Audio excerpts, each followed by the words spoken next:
It's now time for Talkin' Boxing with Billy C. It began as a podcast, went live on the net, and transformed into a full-blown empire. Across the web, on Fight Now TV, and on radio stations around the world. It's the only daily boxing talk radio show on the planet, hosted by the only guy with the balls to do it. Many have stepped into the ring. Many have tried to take the belt. And one by one, they've fallen. Another victim of the undisputed heavyweight champion of boxing talk radio. Talkin' Boxing with Billy C is on now. My style is impetuous, my defense is impregnable, and I'm just ferocious. I want your heart.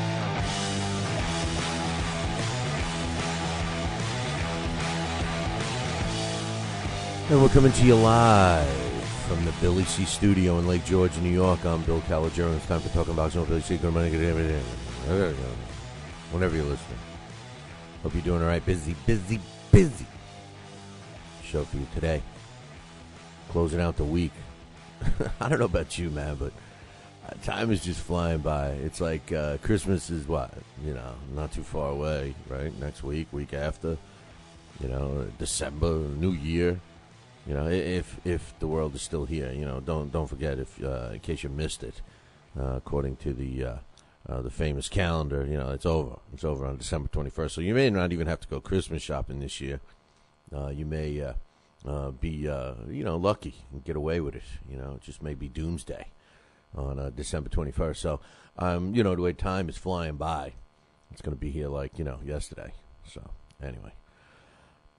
Oh, happy topics. And the earth opened up and swallowed. No, different show.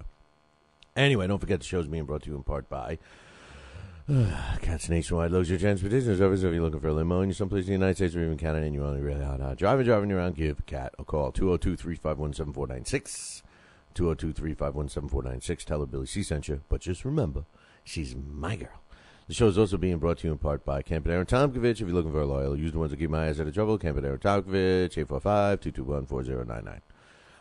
Also, if you're looking for good people to hang out with, great food, drink specials all the time, and live entertainment on Friday and Saturday nights, then you need to go to the Halftime Bar and Grill, Route 9, South Glens Falls. Call ahead, 518-792-4869. That's 518-792-4869. And, of course, for all your boxing equipment needs, there's only one place to go. That is ringside.com.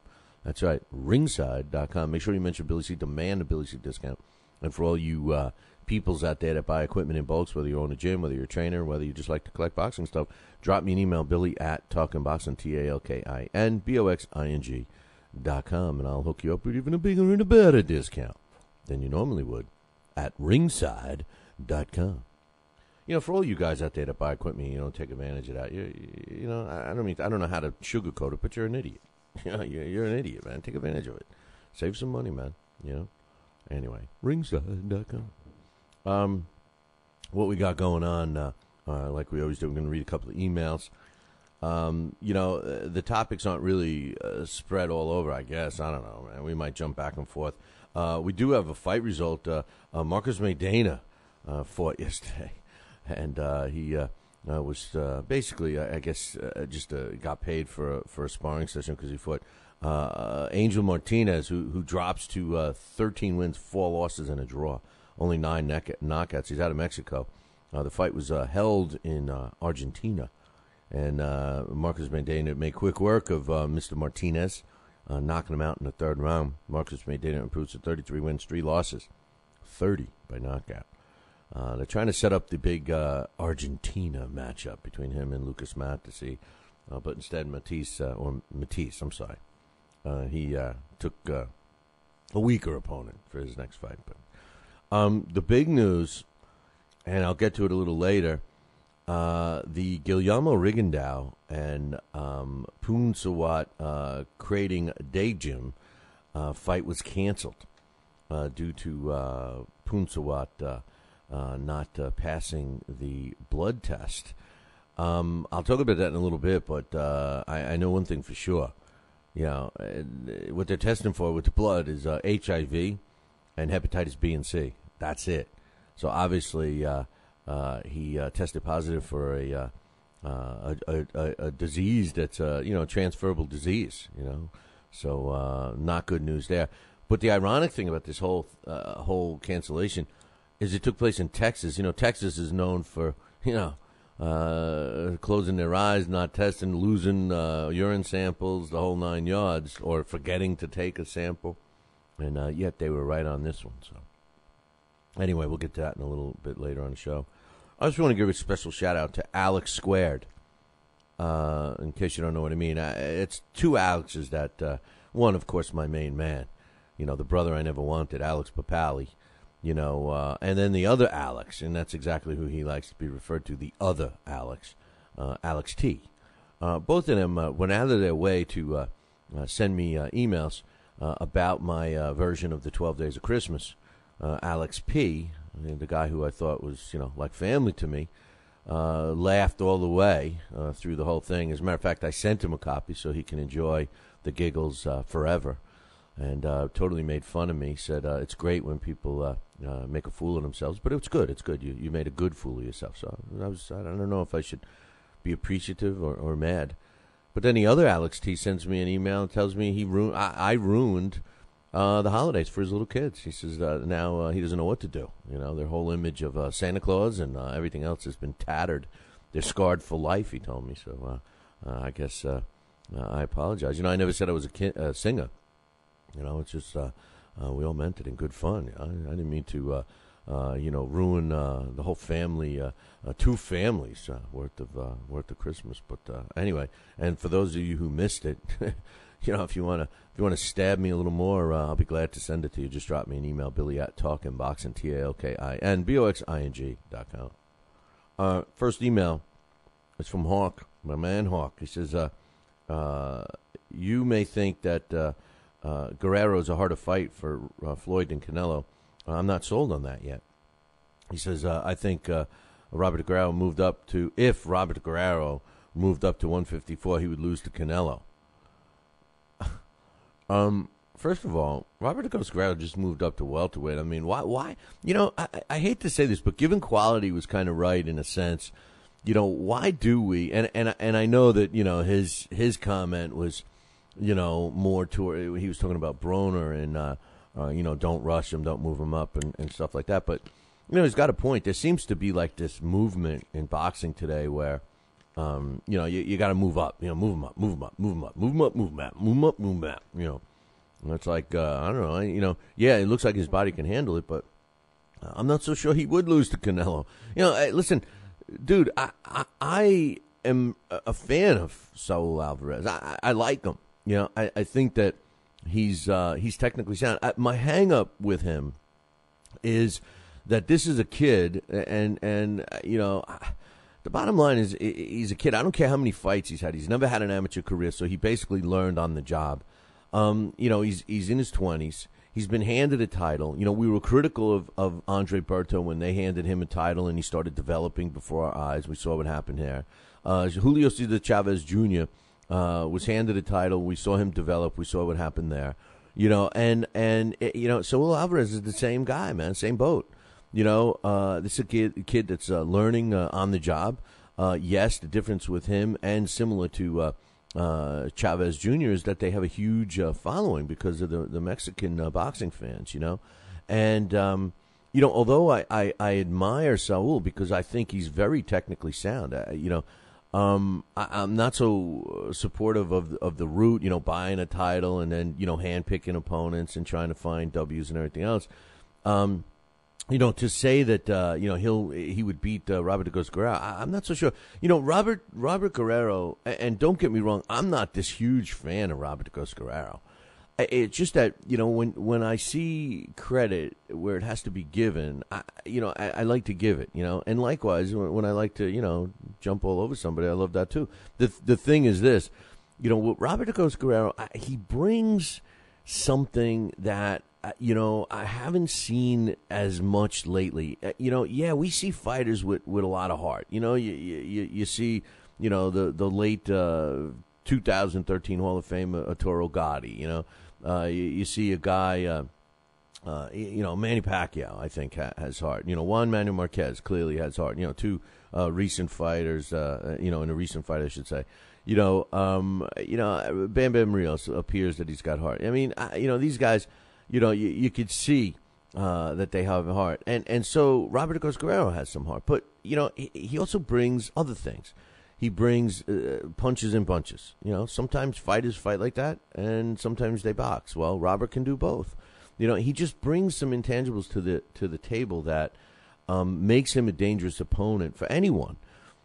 As far as Alvarez is concerned, I just think that, the fight I would like to see is Floyd against Guerrero because, all of the, people that think Floyd is so great, this is the type of fight that I want to see him in. Although on paper, Saul Alvarez looks like that fight. Saul Alvarez is young. He's, bigger. He's undefeated. I mean, everything on paper, for the scam, for the smoke screen, is there for Floyd with Saul. All right, Robert Guerrero, he may not be bigger. He may not have a bigger name. He may not be as popular. Yeah, he doesn't have an undefeated record. But you know what? He's more dangerous, at least in my opinion. Hey, listen, as much as I am not a big fan of Floyd, if I was advising Floyd, I would tell him to fight Canelo too. Canelo, in my opinion, is an easier fighter. Hawk says no. He says he's not sold on it yet. He says, I do think Robert Gross has more boxing knowledge than Canelo, who's green, no doubt. But I think Canelo would overpower him. I don't think Robert Gross or Canelo has more boxing skill than Floyd. But the difference is Robert can't bust a grape. I'd ask you to ask Andre Berto what he thinks about that statement. Canelo Alvarez has power enough to put some hurt on Floyd. I think Floyd will just outbox RG, which is Robert Guerrero, and he doesn't even have a puncher's chance. No, you see, that's where I disagree with you. I think it's completely the opposite.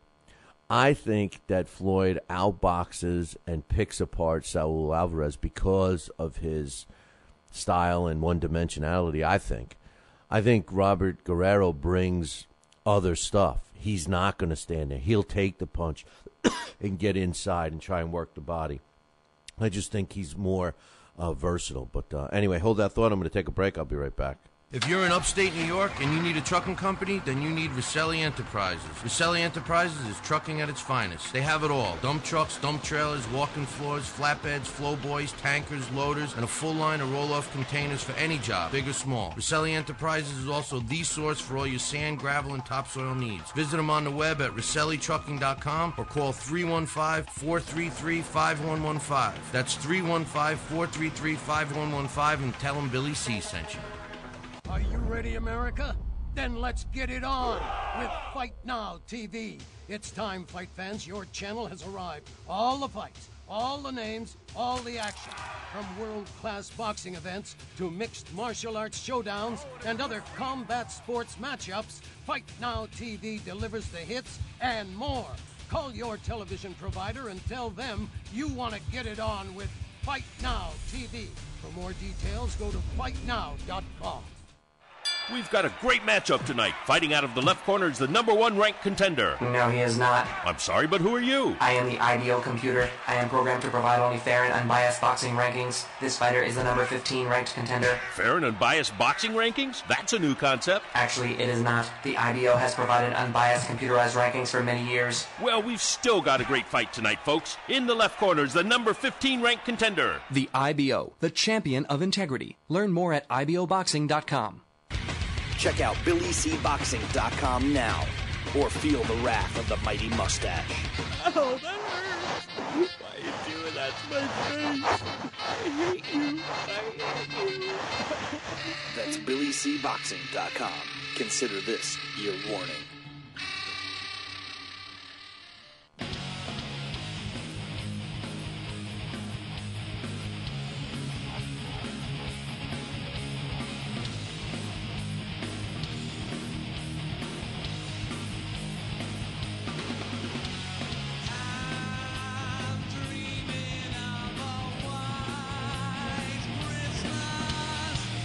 Yeah. And we're back. You're listening to the Talking Boxing with Billy C show. You're watching a replay on LDL TV. Glad you could join us. Make sure you keep watching the replay. And don't forget about a great Christmas gift idea. You know what that is? Give everybody on your Christmas list a premium podcast subscription. That's right, man. I mean, come on. You get away real cheap, $15. And for every boxing fan you know, they'll love it, man. They'll love it. For all the information, you know where you can get it at BillyCBoxing.com, or just go up to their podcast and sign up, man. That's all you got to do. You can have multiple accounts. All you need is a different email address. So you give the person's email address and you pay for it. End of story. Be a nice guy. And not only are you going to be giving a gift, not only are you going to be saving money, but you're going to be supporting the show. We need people like you, man. Anyway. Just to wrap up that thought, I think that nothing for nothing, but when was the last time Saul Alvarez really destroyed somebody with a knockout? I mean, I can't, for the life of me, I can't really remember. I guess his last fight, but, I don't know, man. I think, if somebody asked me to describe Canelo Alvarez, I'm more inclined to describe him as a technically sound fighter, a guy that has a decent jab. He's powerful. He cuts the ring off okay. He does everything okay. I just don't think he's world champion quality, but that's my opinion. You could argue it because he's got a belt, but there's so many champions that who the hell knows, right? But anyway, I disagree. I think Robert DeGrosse is a bigger test for who. Biggerback says, I don't know why the subject that's never talked about in boxing about aggressive offensive guys is that they're very hard to hit. Fighters like Roberto Duran, Mike Tyson, Aaron Pryor, Chavez Sr., Sonny Liston, they were very offensive-minded, but at the same time they were very hard to hit. The perception is you're either one or the other. But if you look at Chavez's first 60 fights, he had excellent head movement while cutting off the ring. Great point by Biggerback, because that's something that Steve Lott, when we do our special In the Ring with Billy C and Steve Lott, that's one thing that he's noticed and observed over the last 30 years, reviewing fight film from yesteryear, all the way up through the 80s. And he says that's the one thing that stands out, that the fighters of today have no head movement. And he thinks the last guy to really implement, good head movement, effective head movement, was Mike Tyson. And, early Mike Tyson, just like Biggerback's pointing out about early Chavez Sr., so good point. And that's something that you need to see, more head movement. And that's something that Ricky Hatton said he wanted to do more but didn't. I thought we were starting to see a little more head movement from Manny Pacquiao until his head almost got knocked off his shoulders. But still, good point by Biggerback. Biggerback also says Pryor would get tagged early on, but as the rounds went on, he became much more elusive. Most don't know, but it's very hard to hit Sonny Liston when he's on the outside and not attacking. I think that had more. Sonny had more of his jab kept people at bay more than his head movement. I don't recall him moving his head as much as a Duran. Duran is a great example. Roberto Duran, if all you think about, if you're at that age where all you think about is Roberto Duran during the Sugar Ray Leonard era and beyond, you missed out on the best Duran. Go back and watch some of his stuff from the 70s. The stuff like when he was a lightweight. My favorite fight, and I talk about it all the time. You want to see Roberto Duran. You want to see the real Roberto Duran, the Roberto Duran that people feared. Go watch the Kenny Buchanan fight with Roberto Duran from 1972 when he won the title at Madison Square Garden. Watch that fight, and then if you don't come out of that thinking totally different about Roberto Duran, you must be wearing dark glasses or something. But anyway, he says, Biggerback goes on to say, why do you think there aren't more of those types of fighters today or yesterday? The reason why, Biggerback, is because we don't have the teachers anymore. We got rah-rah men. Even Freddie Roach. Freddie Roach is a guy that is regarded as one of the top boxing trainers in the business right now. I don't see any of his fighters moving their head. I don't even think that Freddie is at the same level he was 2 years ago as a trainer, personally.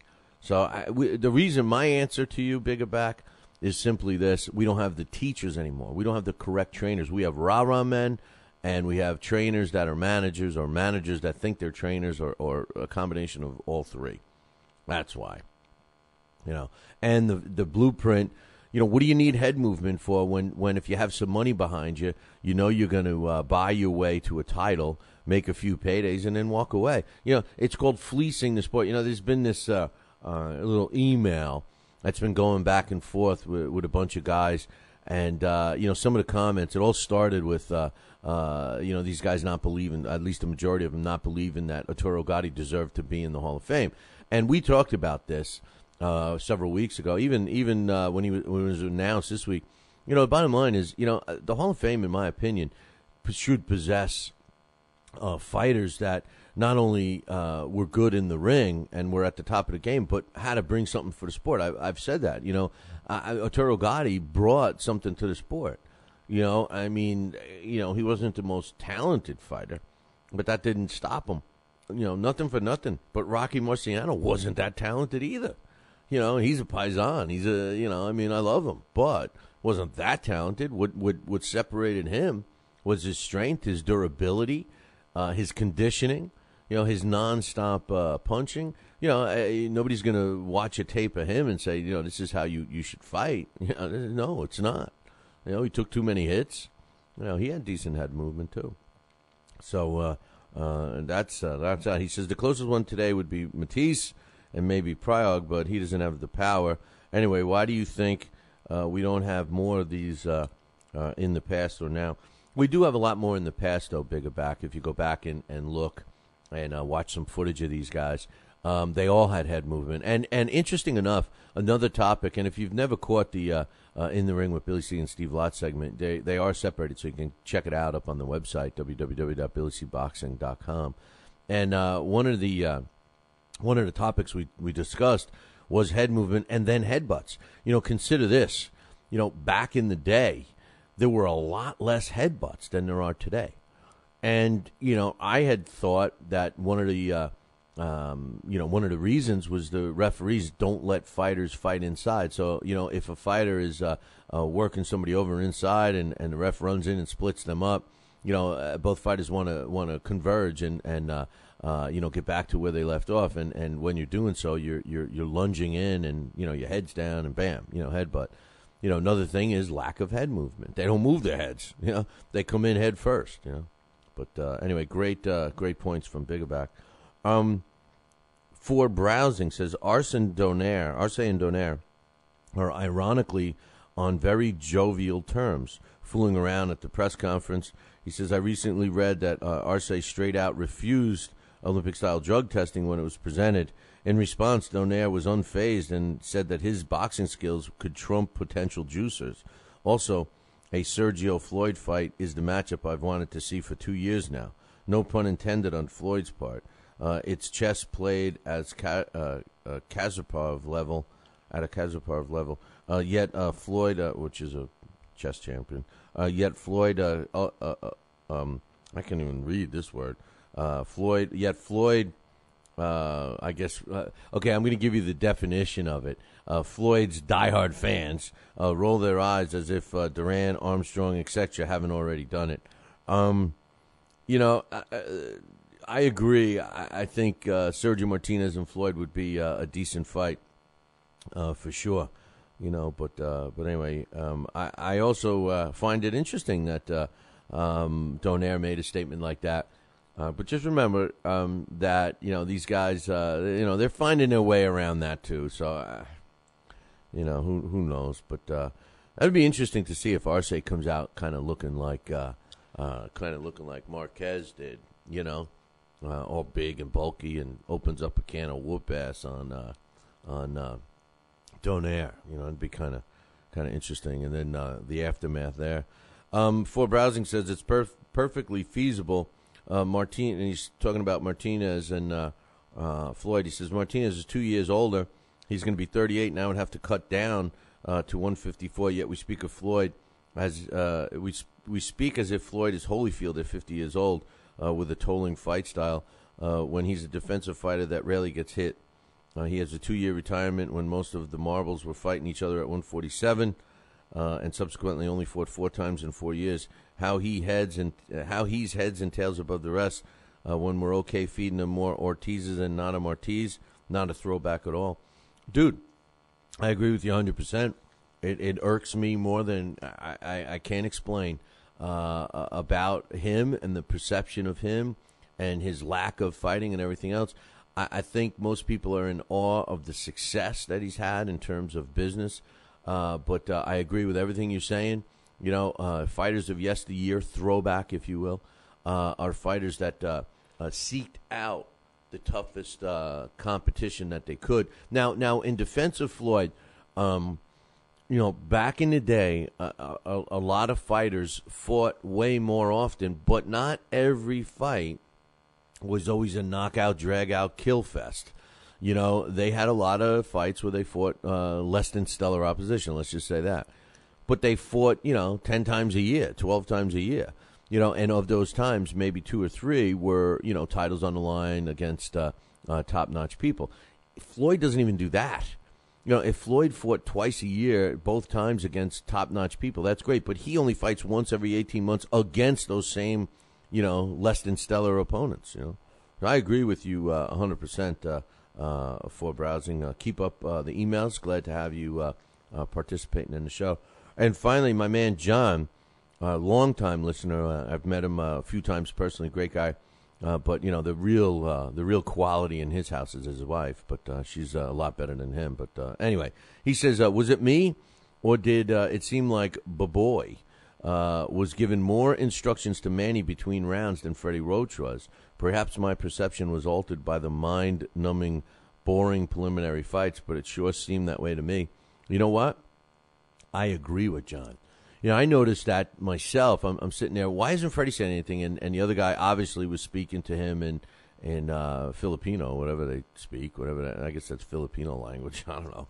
But I know somebody's going to correct me on that one. But yeah, I noticed that too. Listen, I think Freddie's losing his reign. I guess you know, he's just not instructive enough.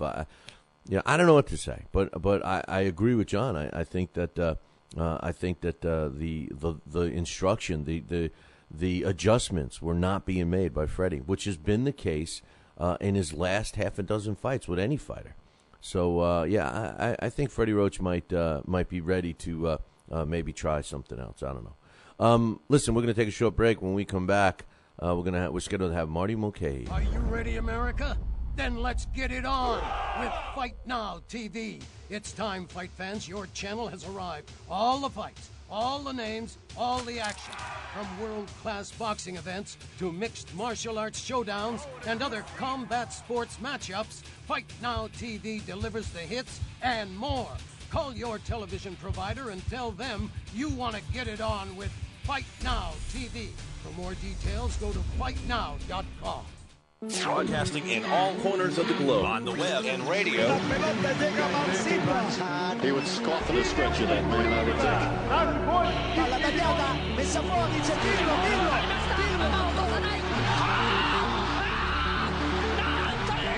think. You're listening to Talkin' Boxing with Billy C. from upstate New York in the good old US of A. Boxing is here to stay because we are here to stay. The best 2 hours of boxing talk on the airwaves.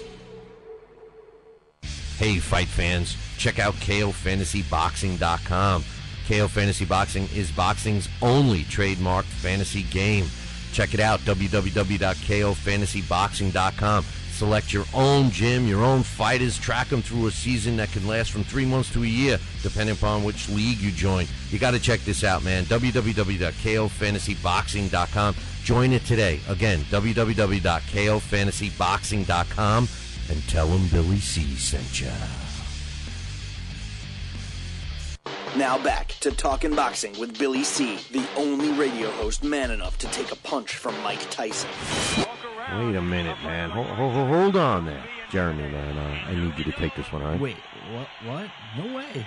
I can't do this. Need I remind you I'm Billy C, damn it? Now put on that mustache and get in there. Hey, look at me. I'm Billy C. Crap.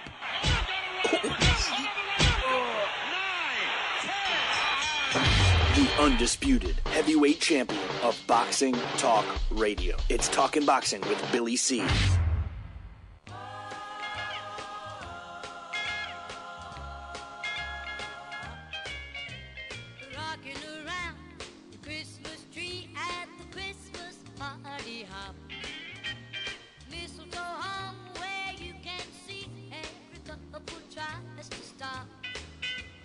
And we're back. You're listening to the Talking Boxing with Billy C show. You're watching us on the Fight Now television channel. I want to welcome the Fight Now audience just joining us like they do every day, Monday through Friday from 6 to 7:30 a.m. Eastern Time. And if you don't have Fight Now on your sports channel lineup, you need to call your local television provider, whether it's satellite dish or cable, and tell them that you want Fight Now right now. It's that simple. Pick up the phone and call. All you got to do is visit their website for all the information. And all Marty's got to do is call us back because we've already lost my man, Marty. No, I haven't, okay? I know everybody's like, what are you going to put the damn box in? You know, I haven't had a chance, man. Haven't had a chance, all right? You know, it's we got the new system. It's just has not been plugged in yet, and I promise that I'm going to be doing this. And now Marty's going to have to wait a minute because it's going to take a second to reboot the piece of crap that we have. And I swear that this system will be out. As a matter of fact, not only is it going to be replaced by Monday, but it's going to be destroyed. I'm going to beat the hell out of it. I'm going to destroy it because it's done nothing but give me agita. So Marty's probably wondering why he's getting a voicemail right now, but that's because the system is in the process of rebooting. One time is all it took to set this thing ablaze. But anyway, talking about setting things to blaze, Texas, which is not known for being so strict when it comes to boxing commissions, and they've been known to do some kind of crazy stuff every now and then, and approve or things that no other place in the United States would approve, and let fighters fight when nobody else will let them fight, and all these other fun, negative things that Texas is known for. But yesterday, there was no way they were able to let Punsawat Kading Jim fight because of his blood test. Apparently his blood test failed. Now, when you look at that, and so therefore the Guillermo Rigondeaux Punsawat fight has been canceled. Everyone that's part of the Billy C Challenge, we did submit it yesterday, and yes, we duplicated the Leo Santa Cruz fight, so that we're down to 9 fights, which is okay. But ironically, you got Texas canceling the fight, not approving the fight, and they're known for letting anyone else fight there. I mean, they almost let Margarito before he was even reinstated. But the bottom line is this: it was a blood. Something with the blood. They actually took a second test, and both tests failed. It wasn't like an A and B sample like they do with performance enhancing drugs or Olympic style testing. This was specifically a do-over, to make sure that the results were the same, and apparently they were.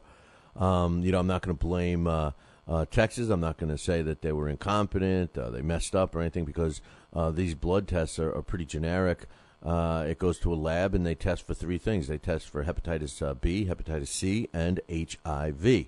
So therefore, an infectious, contagious disease had to have been found during these blood tests for Punsawat.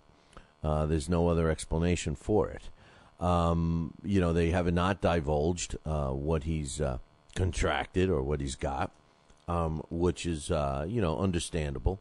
But that's exactly what took place and why that fight has been canceled. And I think we got him on the phone right now. Marty, are you there? I am here. Has my telegram arrived? I decided to send one. No, I was reading this. I was reading the smoke signals, man. You know, because you guys are a legal marijuana state now, right? So I was. Good point. Yeah, I like that. I was reading. Right there. Yeah, I was reading the smoke signals. Your mind work. Nah, you know what, Marty? I have a brand new phone system, a box, but that runs our phone system. And I haven't had a chance to put it in. Last week I was bragging that you were the last one to have the old system, but it basically fumbled its way through this week. And, of course, it's acting up the worst with you. So I'm as soon as the show's over today, this one's being tossed. So anyway, let's get right into it. Manny Pacquiao, Juan Manuel Marquez, man, what's your thoughts? Wow. But I'm still buzzed over it. I'm sure Manny Pacquiao is kind of still buzzed by the punch. Just a historical fight is all you can say. A historical ending to the fight. Just fantastic. And it's another fight where you can build a fifth fight on it. Manny Pacquiao had enough strong moments in that fight to say, you know, if I didn't get stupid and try to finish him, I could win this fight and I could win a fifth fight. And we just lost you, Marty, so please give us a shout back. That was an abrupt ending, but... we'll see about a fifth fight, and that's what I'm going to ask Marty as soon as he calls back in a second here. And they're talking about that already, and it's kind of ironic. I'm sorry about that, man. And a fifth fight, they're already talking about it, and it's funny because. They all said, nope, this is it. This is going to be a definitive ending, a knockout. We'll finally put it to rest. And what they really meant was only if Manny wins, because now they got a chance to do a fifth one. What's your thoughts on a fifth fight? Exactly. I tell you the truth, I was not all that enthused about this fourth fight. Me neither. I thought it was going to be another close fight, controversial ending, and more of the same. But since we did not get more of the same, it's a little bit like with Muhammad Ali and Joe Frazier. As they aged, that final fight got so exciting. It was more dramatic than it was exciting because the back and forth, which one of these guys' bodies going to give out first? And as they aged, their defense got worse because the first thing to go is defense on both fighters. And now, with Marquez's new physique and his new training coordinator and the way they're training for power instead of strength, remember, I know a lot of people are kind of dubious.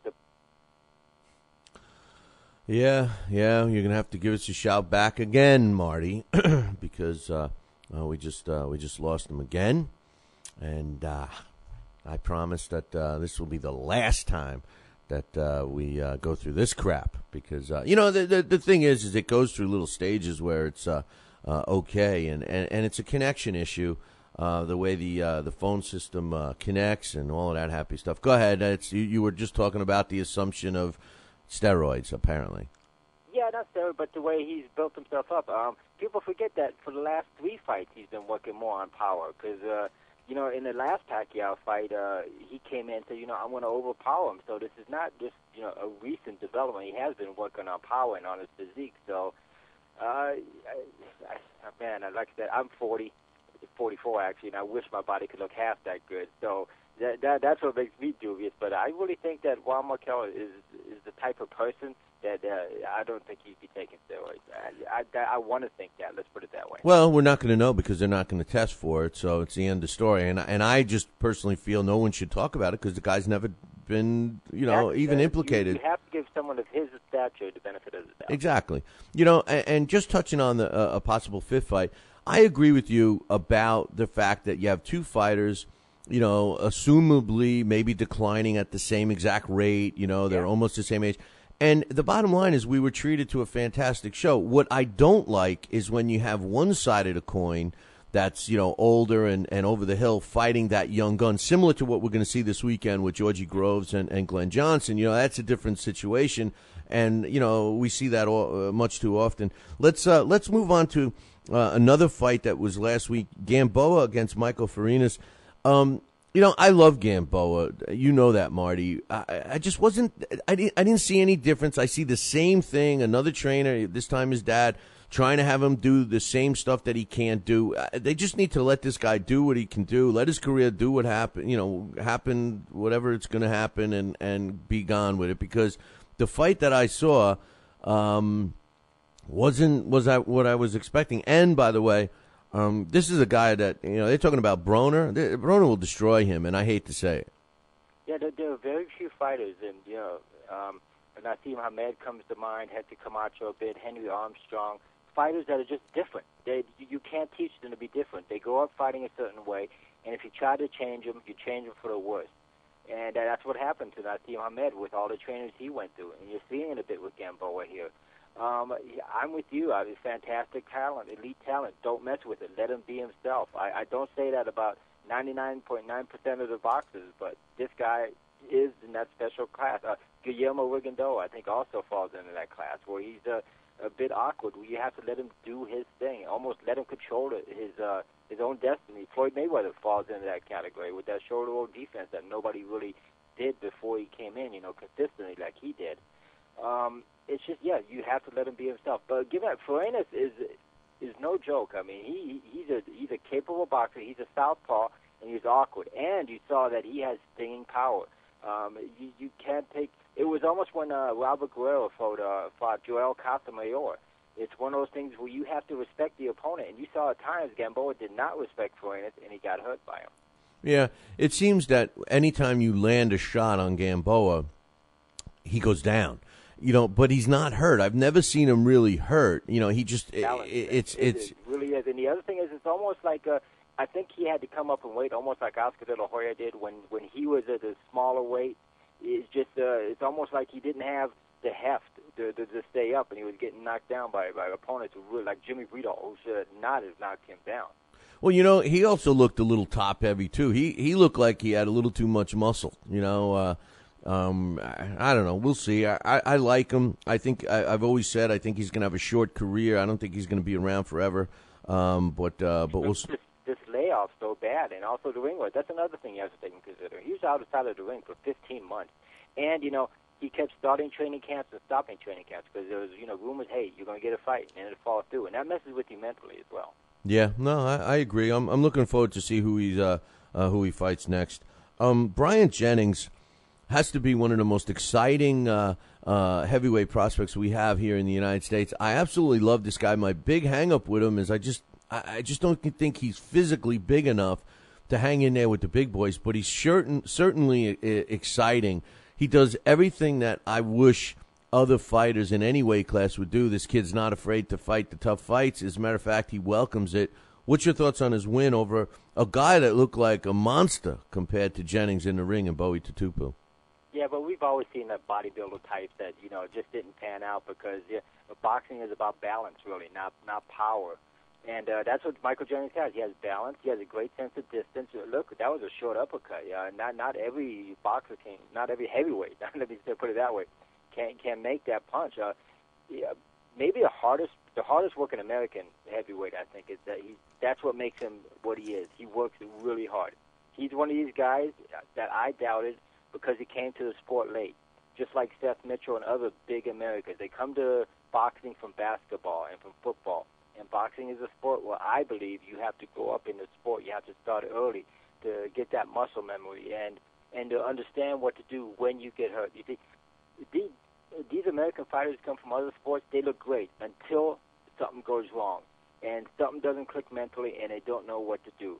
I want to see what happens to Jennings when something goes wrong, when he gets buzzed, when his jab isn't working. Can he go to plan B? And you're not going to see that happen until he faces, I hate to say it, European competition. The heavyweight division is all about the Europeans right now.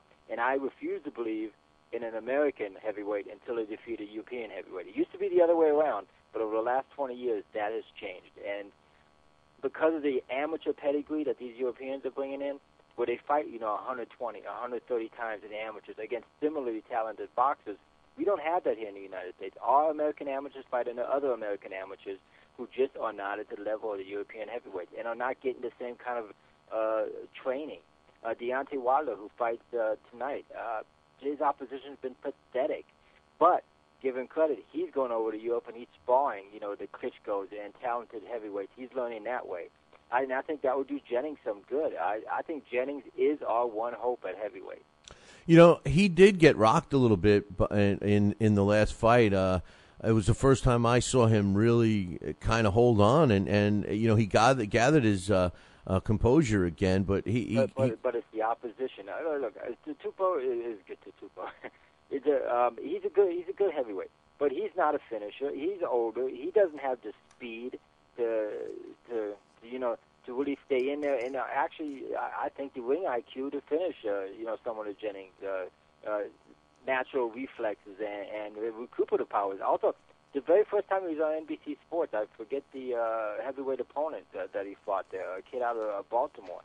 That was a back-and-forth affair. He has the chin, and I think he has the recuperative power to contend on the elite stage. But can he carry that consistency for 12 championship rounds against an elite pro?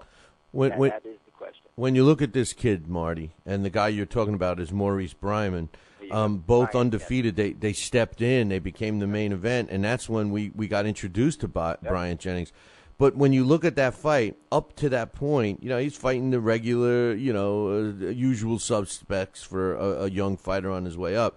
But from that point on, and Bryman was undefeated as well, he fought Lakaevich, Steve Collins, who, many people don't know, but he was a knockout puncher, and then Chris Koval leading into the last fight. So, I mean, he has done what the other heavyweights don't seem to do, and that's fight real opposition early on. Remember, he's only got 15 fights, and now 16 fights under his belt. So I don't know. I'm excited about him. I'm not saying only like 10 amateur fights. He does not have a long amateur pedigree.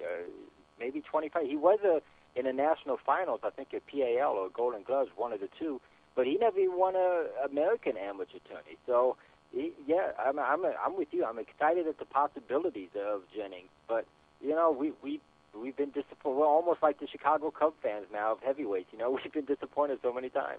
Yeah, and the thing about him is he does everything right except he's lacking in the physical aspect. That was my original point. He just seems too small.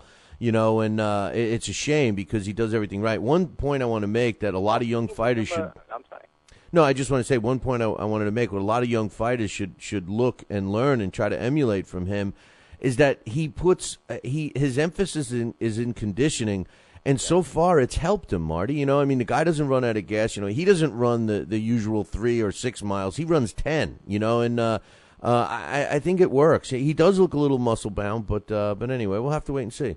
Yeah, and you can make up for lack of power with timing and accuracy. That's the other thing. That punch was pinpoint accurate. That's why it knocked him out. If that's at the same velocity, at the same impact, if that hits at the on the side of the head instead of on the jaw, hey, he could still be standing right now, and the fight could still be going on. It's all about accuracy and timing. And what I was going to say with Jennings is he can be a Jimmy Young type, a Ken Norton type. Ken Norton was not a big heavyweight. He can be that kind of fighter. Yeah, I think to me, when people ask me to describe him that have never seen him, I say he's kind of a combination between a young Evander Holyfield when Holyfield moved into the heavyweight division and also a Michael Spinks when he moved up. He kind of is a collection of those two fighters, physique of Holyfield and kind of that darting in and out style that Michael Spinks brought to the heavyweight division. And if he had their amateur pedigree, yes, championship quality. This week we got a couple of interesting fights. Jean Pascal makes his return to the ring.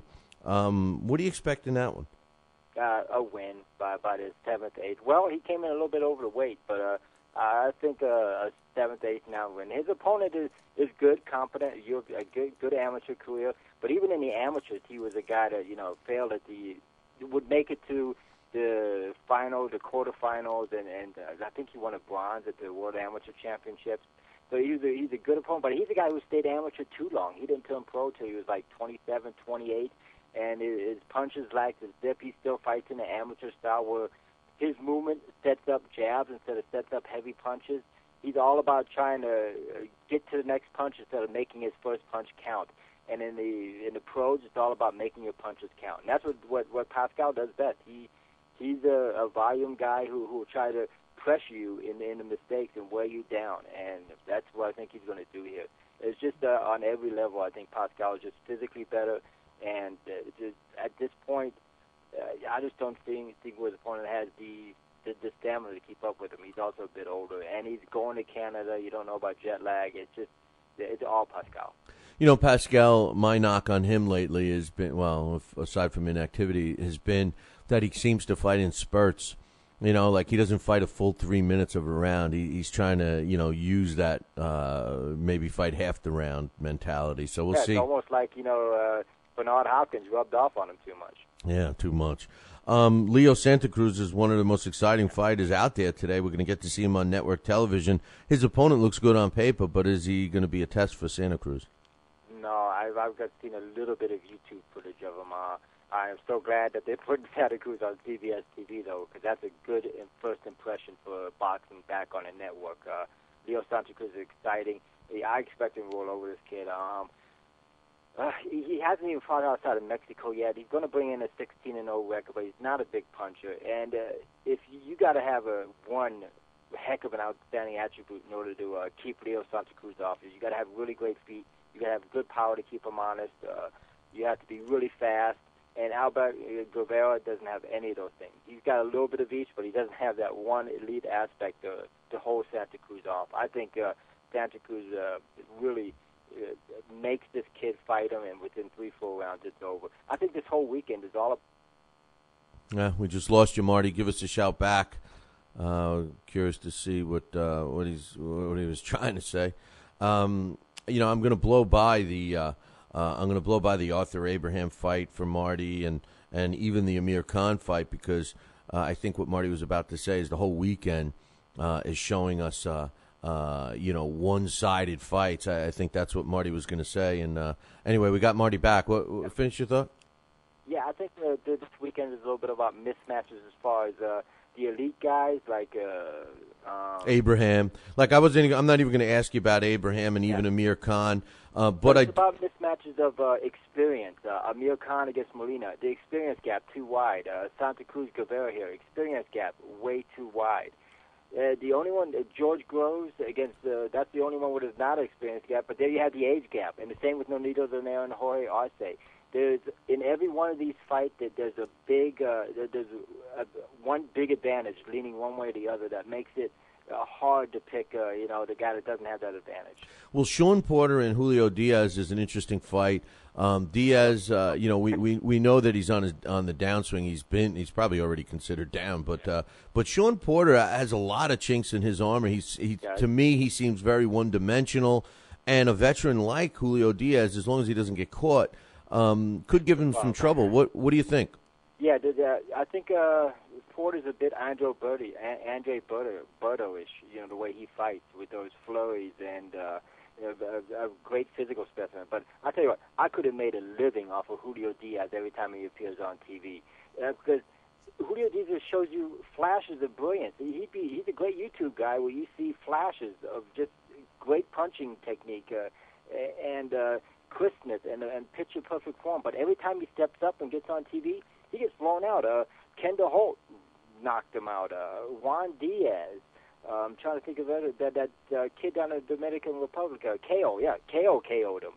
Every time he steps up to the big platform, he gets knocked out. And this now is the age where he doesn't have to step up to the big platform anymore. Where he's just, like I said, I could make a living betting against Diaz, and I'll bet against Diaz again here. Porter knocks him out somewhere around the 5th or 6th round.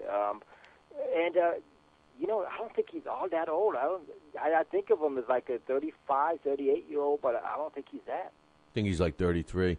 We're running out of time real quickly. Well, let's talk about Donaire and Jorge Arce. I love Jorge Arce. He's one of my favorite fighters. Unfortunately, I think Donaire is just, he's bringing more ammunition to this fight. What's your thoughts? Does Arce have a chance? Yes, with a fighting heart like that, he has a chance, yes, but it's a slim chance. Here's the thing. Arce's been around for almost, 16, 17 years. It feels like longer than that, I remember watching him in the early 90s against Michael Carbajal, winning that fight and then getting knocked out in almost the last round, and feeling bad for him, hoping he can come back, and what a comeback it has been. Over the last 20 years, he's given us some of the most exciting fights, between bantamweight and flyweight up. Yeah. It's just I want him to win, but I don't think he will. You were just talking about Diaz's age. I don't think Jorge Arce is 35 years old yet, but he has so many wars behind him that I just don't think his boxing odometer has run out. I'm sad to say, against the elite guys, his boxing odometer has run out. Now, you put in some of these other guys that aren't yet championship quality, who want to get to a title, Arce's still the type of gatekeeper that will push them back. But I don't think an elite guy like Nonito Donaire is going to lose to Arce. He's up there with Prince Ahmed flying in on the magic carpet when he rode in on the horse with the lollipop. Yeah. I thought that was good. And then, of course, the George Groves against Glenn Johnson fight. I'm actually a little torn between this fight because, when I look at Georgie Groves' pedigree, I love the kid. Like you, he's a breath of fresh air, and I like him. But we're talking Glenn Johnson here, and when you look at George Groves' resume, he's never faced anybody like Johnson. The bottom line, in my opinion, Marty, is Johnson kind of retired mentally? Is he going there for a payday? He's not even with his normal trainer, and it doesn't seem Glenn Johnson-esque. But hey, a paycheck's a paycheck, right? Yeah, that's what I think. That's what I'm afraid of. That's what Glenn Johnson. He's never been that way. Let's put it that way. Right. He's always been a realist. And that's why he retired after losing to Fanfare, because he's a realist. He knew he didn't have it anymore at the elite level. And then I remember clearly saying this, I think on your show, that I hope that there's not a promoter out there that tries to lure him out of retirement, to try to change his mind. And obviously there is, and he's going over there for the money, I think. And George Groves, the one thing, he has not faced an intellect of Glenn Johnson. He's beaten a fellow prospect in James DeGiel. He's defeated, looked great in his last fight against Francisco Sierra. And he's defeated those types, but he's never had to defeat a really intelligent old man like Glenn Johnson. And Glenn Johnson can still bring it mentally, but I don't know if his body can do it as far as, doing, like Freddie Roach says, pulling the trigger. Can he still pull the trigger? And I think you're going to see an in-shape Johnson. But is it the shell? Does he have the will behind the skills he used to have? I'm not sure of that anymore. And if he's checked out mentally, that was his biggest positive inside the ring was his mentality. And until we see this fight, we're not going to know what Glenn Johnson appears. We'll know by the fourth round. Let's put it that way. The bettors, I feel sorry for anybody betting on this fight. Betting is big. You know how it says I could make a living betting on Julio Diaz to lose. I could have lost all that money betting on Glenn Johnson to lose, because he just keeps pushing the envelope as far as what you expect of him, and broadening it, and just kept winning against fighters I thought he should lose to. And I lost a ton of money with him betting that he would win when he lost. Hey, one quick question. I got less than a minute.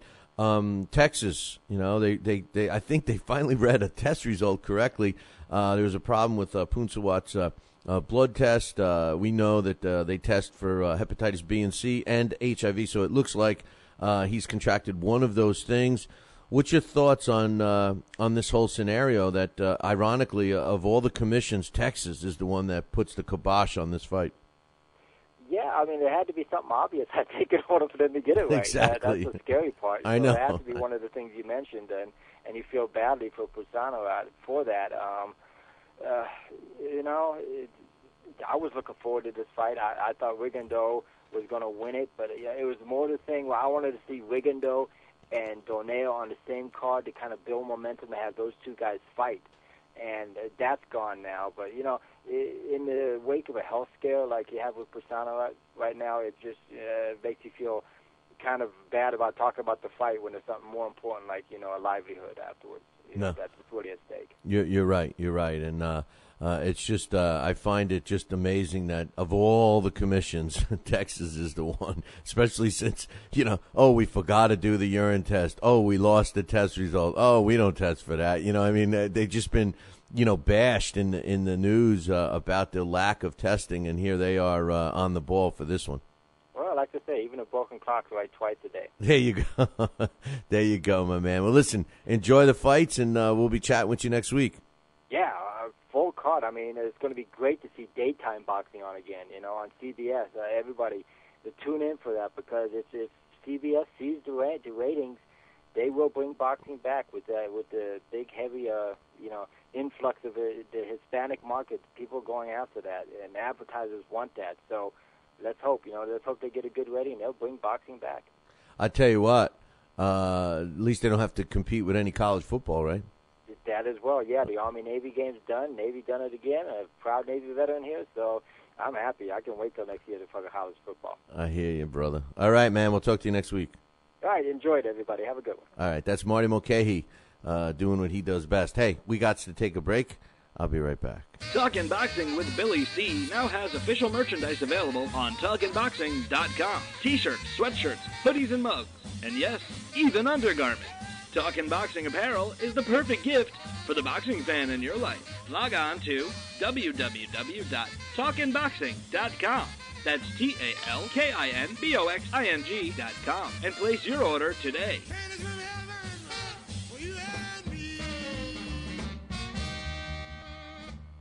Join us here for 2 hours as Billy and the gang do what they do best. Every time I start talking about boxing, a white man got to pull Rocky Marciano out their ass. Rocky Marciano was good, but compared to Joe Louis, Rocky Marciano ain't.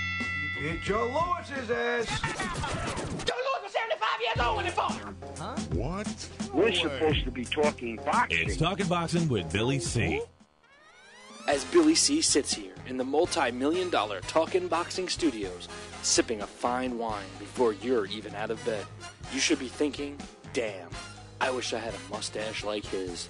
It's the Talkin' Boxing with Billy C. show. He's Billy C., and you're not. Sucks to be you. Talking Boxing with Billy C. Every week, 2 hours of the best boxing talk on the radio. I have a bunch of questions, Donnell, right? If you feel like you want to, you can answer for JD first. Why will you win? JD Chapman, why will you win? Baby Holmes will get sick and get hit by a train that day on the way to the fight, or he might have diarrhea, he might have the flu, he might throw up. One of his eyeballs might fall out that day, and I might get lucky. Talking Boxing with Billy C. Now let's dig into our archives and hear a rare interview when Billy C. first became the champion of boxing talk radio. Hello, Billy C. As the new champ, can we ask you a few questions? Why, certainly. Okay, your fans would like to know how you and your corner have successfully walloped the competition. We're not ordinary people. We're morons. Anything else? I'm a victim of circumstance. Did your success finally come when you made the show 5 days a week for 2 hours? What do you think? I'm trying to think, but nothing happens. Now, please tell the listeners what you've learned from making it this far. Certainly. If at first you don't succeed, keep on sucking till you do succeed. Great words of wisdom, Billy C. Keep up the great work as the undisputed People's Champion with your show, Talkin' Boxing with Billy C. Any last words to anyone who's listening? This is your fault, you bonehead.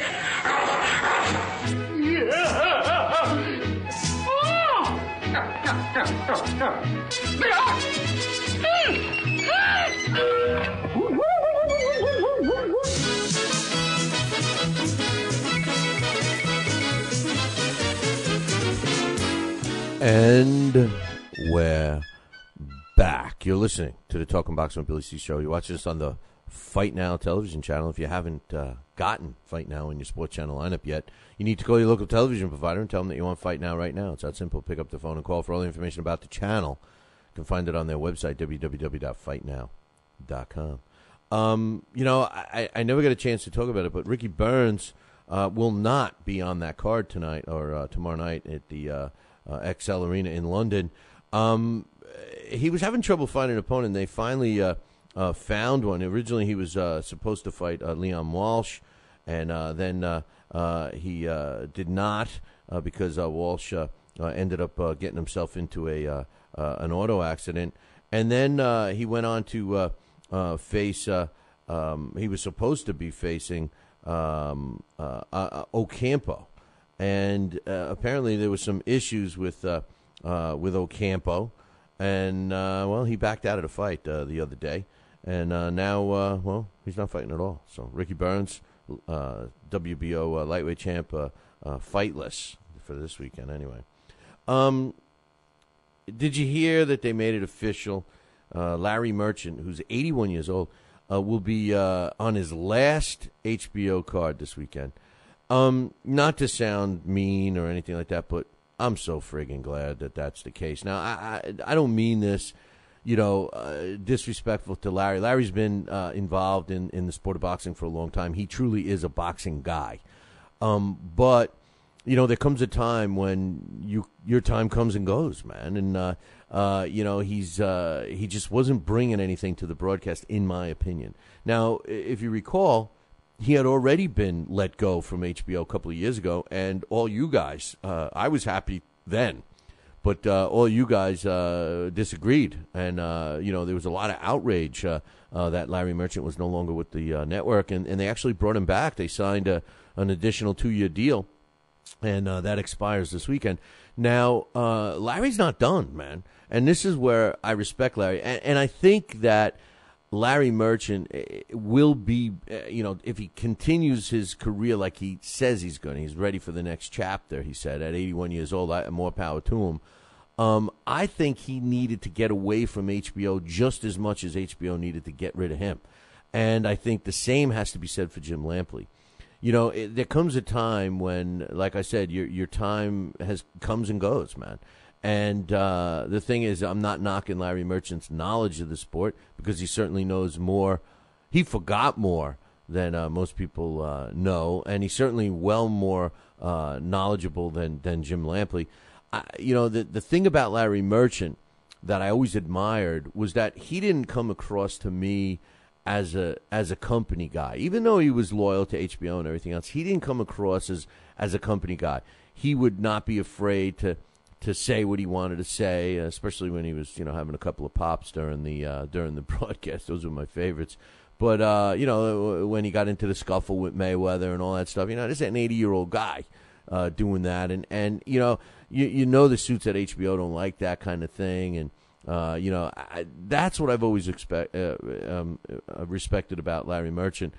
I did think his style was getting old. That scholarly approach, the way he took, and I've always said this to Alex, because he's our scholar here on the show, it's like, not that I think boxing fans are dumb, all right, but it just seems that we, and I say this as we enjoy the dems and the does and the third knock, he fought him 3 times, and he was knocked him, he knocked him out, and he knocked him down a couple of times, then bumps, we get no respect because of this, that's the kind of discussion, that's the kind of style that I always look for in boxing, like the real guys that you meet are always dems and does, and the custom mottos, the old time guys, and Larry Merchant was the educated, scholar, the guy that's trying to keep us grounded and stuff. And for a long time, I thought it worked very well. I just think that it's time, and I think HBO is making the right move here. But I do hope that Larry Merchant surfaces someplace else and gets an opportunity to reinvent himself a little bit, not get away from the Larry Merchant style, but maybe in another atmosphere, which I think he's gonna. I think you're gonna see him pop up in either the rival network or maybe one of the other networks, like maybe NBC Sports or CBS or something like that. I'm not CBS. I'm sorry, ESPN. So we'll wait and see. But Larry Merchant, this will be his last week. Hopefully, Jim Lampley will follow. I think HBO has a decent crew when Max Kellerman and Bob Papa do it. And as far as the third guy, I'm not a big Roy Jones Jr. fan. I think his time has come and gone, although he's gotten a little better. I think, I tell you the truth, I think Bob Papa, Max Kellerman, and Billy C. would be a great trio on HBO. But anyway, Larry Merchant, with all sincerity, I wish you luck, and hopefully we'll even get him on the show here. But his time has come and gone with HBO, and this weekend's going to be the last. So if you're a big Larry Merchant fan, maybe you should tape this one. Yesterday we had a surprise guest. My man Joe Dwyer dropped in on us unexpectedly. And in case you don't know who Joe is the NABF president of the NABF. And I was throwing him a couple of questions, and he's always honest, and that's what I love about the guy. But One of the things we talked about was the WBC. Now, you guys know, and I'm sure Joe knows, that I'm not a big fan of the WBC, specifically Jose Sulaiman. I just, it's not fair. Joe knows what I'm talking about. I deep down, I actually think, he's in agreement in terms of, the way sanctioning bodies don't work together and stuff like that. He's a corporate guy, so to speak, with WBC, so he's never going to say that. However, I have to stick up for the WBC right here because one of the topics we actually discussed yesterday, and one of the things that I admire and think that the WBC has done a fantastic job with, is the invention of their computerized scoring system, which is not based on a 10-point must system. And I think it's going to work, man. I like it, and I want to see it implemented and everything else. Well, the WBA, as bad as the WBC can be, I think that the WBA will always be a notch below. So if you think WBC is low, the WBA is lower. They announced yesterday that they will be introducing, guess what? Electronic scorecards. Come on, man. Now what are we going to be doing? Here's the thing, and this is what bothers me about the WBC, the WBA, and all of them, okay? The WBC invents this system, their idea. Let's give them credit. It was their idea. They're the first ones. I don't know if they invented it. I don't know if somebody else didn't come up with the idea, but the WBC is the first place I heard it. And the WBC was the first place that explained how it would work and tested it. And as you heard from Joe Dwyer himself yesterday, it's been getting great reviews, and they all love it. And as a matter of fact, they're going to be supplying, the other commissions and stuff with these systems. Now, with that said, in my opinion, what the WBC should do in this case is get the credit for inventing it, but give the technology to all commissions and all fights, regardless of the sanctioning body, and then just have it as electronic scorecards. Somewhere in the archives, maybe they have a patent, maybe they get the credit, the WBC developed it, blah, blah, blah. Great. But this is what happens. The WBC now introduces their electronic scorecard. So what they're laying the groundwork for here is that the WBC is going to have their electronic scorecard version. The WBC will have their, the WBA will have their version. The WBC will have their version. Maybe the IBF comes out with theirs version. The IBO comes out with theirs. You see what I'm getting at? Now all of a sudden we're further dividing the fighters. We already know now that, we talk about UFC and the fact that it's a league and fighters are forced to fight. Well, the sanctioning bodies are becoming that way as well. They're separating themselves. You build an alliance with the WBC, you fight for the WBC titles, you fight other WBC fighters, and it's like a boxing league within the sport. The WBA is the same way, the WBO, and so on and so forth. It's not just the WBC. Well, what are we going to do now? Are we going to have a sanctioning body? They're going to have. They already got to use sanctioning body approved referees. In most cases, the same referee is approved in all the sanctioning bodies, but still, you got to use their sanctioning bodies. You're going to have to use their scorecards. You're going to have to use their scoring system. You're going to have to use their rules. It just further divides the sport of boxing. I said a long time ago, and I've reiterated it this year a lot. What boxing needs is continuity. It doesn't need this kind of thing. Our scoring system is better than the WBA's, or the WBA says our champions are better than this. Listen, we need continuity. I referred to an email that actually is getting out of hand. That I don't know how I ended up on it, but I wasn't responding. I made one response. Some guy comes back, and it was about the basic of the conversation was about Arturo Gatti getting in the Hall of Fame and everything else. And the moral of the story is it's these same guys. Now, these guys happen to be a collection of knowledgeable historian-type people, and they're arguing over the same stuff that we feel is not correct in the sport of boxing. The lack of continuity, the public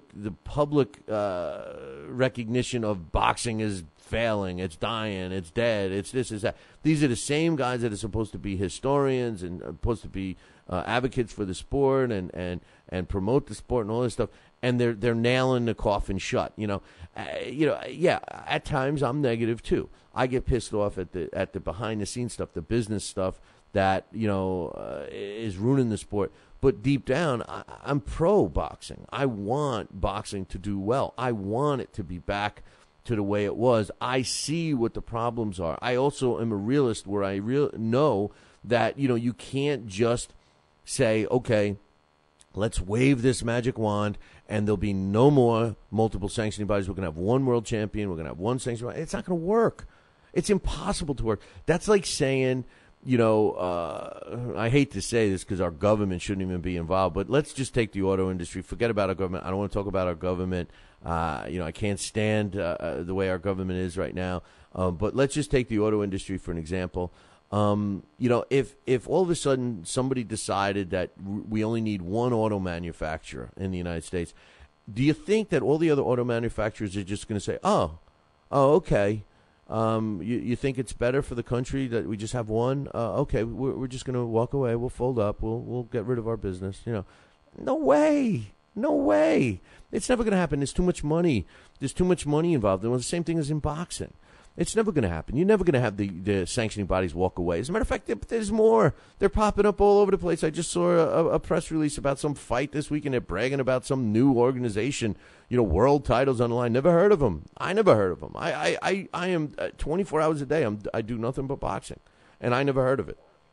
Amazing stuff. We need continuity in this sport. We don't need division. And every time a promoter doesn't let one of their fighters fight another promoter's fighter, or every time you got a sanctioning body slinging mud at another one, or when two fighters want to unify a title and then both sanctioning bodies kind of strip them of the belt and give them some bogus belt, it's all examples of division, of dividing the sport, keeping it separate from each other. And we need focus on continuity. We need one set of rules, Anyway, the Nathan Cleverly and Robin Krasnicki fight will be going to Persbid. It's going to be taking place on December 19th, so we'll figure out.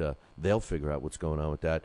On January 19th, the fights that are going to be taking place at Madison Square Garden. It will be broadcast on NBC Sports. The co-main event, the main event, is the Gabriel Campillo and the Sergey Kovalev fight. But the co-main event was announced yesterday. Curtis Showtime Stevens, 22 wins, 3 losses, 16 of his W's coming by knockout. And Elvin Ayala, who's 26-5 with a draw. His only claim to fame, honestly, is going almost the distance with Arthur Abraham. In the middleweight fight, they're the co-main event. It's going to be taking place at Madison Square Garden, so keep your eyes peeled for that one. Also, speaking of New York, they announced a show that's going to be taking place that looks pretty damn good to me. It's going to be taking place at Madison Square Garden, and it's going to be January 19th. It's going to be on HBO. It's going to feature some pretty decent fighters like WBO featherweight champ, putting his title on the line, Mikey Garcia. He's going to be going against, Salido. Orlando Salido is putting his title on the line against Mikey Garcia, who's ranked number 1. Also, the IBO middleweight champ, Gennady, he's also the WBA champ, Triple G, Gennady Golovkin. He's going to be fighting Gabriel Rosado. We all talked about that fight. I like the fight, but that particular one, I wish Rosado wasn't being moved up. But hey, he signed the paper, so you can't complain. And Rocky Martinez, a pretty exciting fighter. He's putting his title on the line with another number 1 contender, Juan Carlos Burgos. So 3 good fights, all world championship fights at Madison Square Garden. In every case, with the exception of Gabriel Rosado, all of these are championship fights facing the number 1 ranked contender, and nothing for nothing. That's the way it should be. Who's bringing it to us? You know what? One of the guys that everybody complains about, but, one of the only promoters that actually promote. And if you don't know which 2 they are, then you're not following boxing. But Top Rank is doing that one. Speaking of which, I wrote an article that you should be checking out about that very topic. And one last thing I want to mention before I start breaking down the fights. He's the new WBA featherweight champion. His name is Nicholas Walters. This was the guy that was supposed to fight Celestino Caballero. Caballero didn't like the fight because they bid like $1.75 for the purse fight and purse bid and won it. So Celestino Caballero thinks he's worth all this money, so he vacated the title, and now he's selling cheeseburgers at McDonald's, I think. But nonetheless, Nicholas Walters, who was the mandatory, he got the next mandatory, won over the weekend, so he's now the WBA featherweight champ, and he just was given the key to the Montego Bay as being a world champion from Jamaica. So congratulations to Nicholas Walters. I honestly think this is a kid that you should keep your eyes on, but that's me. That's my opinion. All right, let's start breaking down the fights. We got 9 that are officially on the list right now. The way these fights have been changing, who knows what's going to take place in a little bit. The first fight we're going to talk about is Sean Porter against Julio Diaz. This is another Showtime. Sean Showtime Porter. I like Sean Porter. I'm glad he kind of moved down in weight a little bit. If you recall, he was fighting at a bigger weight class. They finally moved him down. He's a short guy at 5'7". He's undefeated, 20-0 with 14 knockouts. He's only 25 years old. He's ranked number 20 by the computer in the welterweight division, which, generally the computer ranking isn't bad, but this one is kind of questionable when you consider how many good welterweights there are out there. How does Sean Porter end up at number 20? But who knows? His last fight was a pretty impressive one against Alfonso Gomez. He's got 87 rounds as a pro with a 70% knockout ratio. He definitely has fought some tough opposition, some fellow young fighters. I mean, there was one guy back in 2010 he fought, Russell Jordan. I know Russell Jordan personally. This was a kid that fought on several of my cards early in his career, and he's a very awkward fighter, and Sean Porter beat him. He beat the new Ray Robinson, which was never much. Really, his last 4 fights were against pretty decent opposition. Hector Munoz in 2010 knocked him out in 9. Agnes Ajado, 25-4 in 2011, was his only fight in 2011. Won a 10-round decision. He fought twice this year. A journeyman in Patrick Thompson knocked him out the way he should have in 6 rounds. And then his last fight was actually, in my opinion, against the toughest opponent he had in his whole career, and that was Alfonso Gomez. And battered Gomez in that one. It got close towards the end, but the bottom line is he won a 10-round decision. Now, he's currently the NABO champion in the welterweight division. His father's his trainer. They're very close and everything. I think that they need to bring in somebody else. And now that I'm mentioning it, I'm thinking that maybe they did. Maybe they do have another guy now part of that corner. I think that he might have had the first fight with him in July when he fought Gomez. But I hope they do. I always thought that they should bring in a guy like Buddy McGirt. The reason why I say that is because Buddy McGirt knows what it's like to train and work with your son. There's always that little problem. Are you trying to live through your son? Are you going to get your son hurt, or are you going to overprotect him? It's like you need some place in between. But Sean Porter's an exciting fighter, and he steps in the ring with a guy that's a former world champion, Julio the Kid Diaz. He's only 32 years old, like Marty was alluding to before. He's got a record of 40 wins, 29 of them coming by knockout. He's got 7 losses, stopped 5 times in those 7 losses. Now, look at the computer difference in the ranking. Now, granted, this guy was a lightweight for the longest time. He did fight a little bit at junior welterweight. But right now he's fighting at welterweight at 32 years old, and the computer ranks him at number 46. His last couple of opponents were the usual guys that you want to see him in with the exception of the ones he's lost to, like Kendall Holt and Victor Ko. He went the distance with him, Ronaldo Reyes, and, of course, Juan Baby Bull Diaz was the last time he fought for a world title. That was way back in 2007.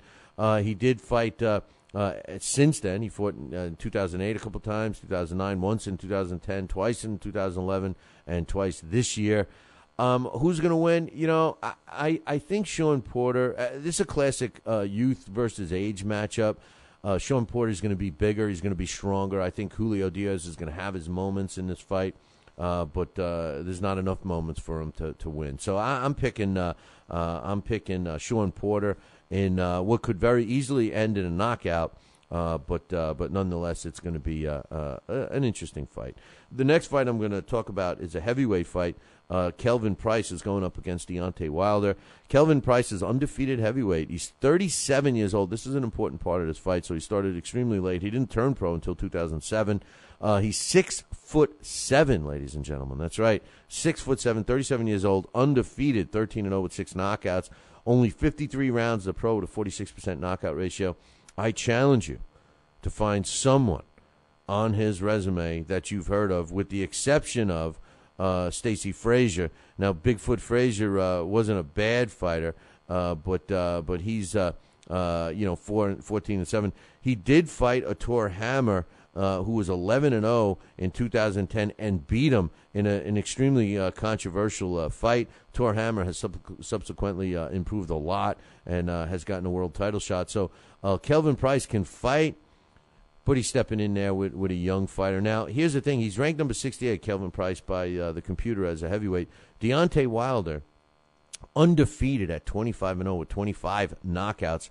The computer ranks him at 45. So that's why I like the computer ranking sometimes. You know, you look at a guy 25-0 with 25 knockouts, you'd think he'd be in the top 10, right? Wrong. The reason is Deontay Wilder has not fought anybody of note. I don't care that his last fight was against a 14-0 guy. I don't care that he fought Owen Beck. You know, I mean, all of the guys, his whole resume is just powder puffs, finished guys, over the hill, overmatched. I mean, this is a guy that has been coddled 10 times worse than Seth Mitchell. He's another Golden Boy fighter. Yes, he was a bronze medalist in the Olympics. He too is 6'7". He's got an 84-inch reach. He's got 42 rounds as a pro with a 100% knockout ratio. The big difference here is he's 10 years younger. Listen, I have no respect for a fighter that fights 25 times, gets 25 knockouts, and yet has not yet stepped in the ring against somebody that's even challenged him. You know, you could argue with me and say that this guy's that good. He's so good that he's 25-0 and 25 knockouts. How do you measure a fighter that hasn't fought or been tested yet? How do you put him and say that he's a good fighter? It's been my argument about you-know-who, about any other fighter that gets coddled and handed a title shot and everything else, just like Deontay Wilder's going to get. He's going to be coddled. He's going to get a shot at a title, and he's going to not be there long because he doesn't stand a chance against the big guys. With all, and I don't mean just height because he's a big guy. With all that said, Kelvin Price is a built-up opponent. He's an opponent that was 37 years old, that somebody invested just for a payday like this fight. I'm picking Deontay Wilder, but very reluctantly, and not because I think it's going to be a close fight. It's just because I can't stand fighters that actually, fighters that don't fight. I mean, that's the bottom line. Hey, we're going to take a short break. When I come back, I'm going to finish breaking down these fights. We got several more to go through, and a couple of interesting ones, but for the most part, they all seem pretty simple to pick this week. If you want your voice heard on Talkin' Boxing with Billy C., then call our hotline at 845-228-8710. Leave a voicemail, or you could just tell Billy C. that you like his mustache. Should I ask you your opinion about this idea? I'm just trying to give you the encouragement. Listen, all I need from you is to make sure you don't hang up on people. Right. And if we like your call, we'll play it back on the air. You have the knowledge and wisdom of boxing because of what you do and how well you do. Leave your name, hometown, and what you think of the show. 845-228-8710. We want to hear you.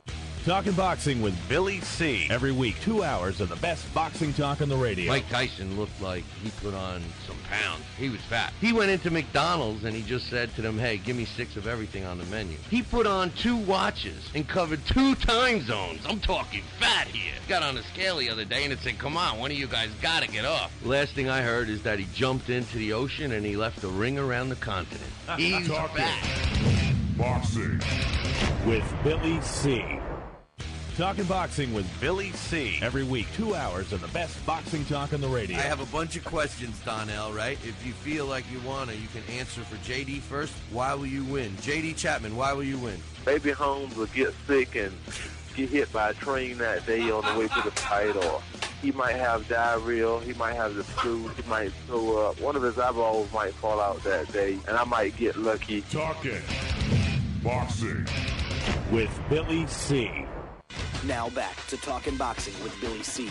He may not have an Excellence in Broadcasting award, but the night's still young. And he's got martinis. So you never know what may be by morning. It's Talking Boxing with Billy C. Talking Boxing with Billy C. The one, the only Don King. Makes me feel good, Billy, to have you, the #1 show in the country, Talking Boxing with Billy. So I invite each and every American that's listening to this great show to tune in, because we want you to be there with Billy and me. St. Jimmy's coming down across the alleyway, up on the boulevard like a zip gun on parade. Lights on the silhouette, he's just a button edge, coming at you on the count of 1.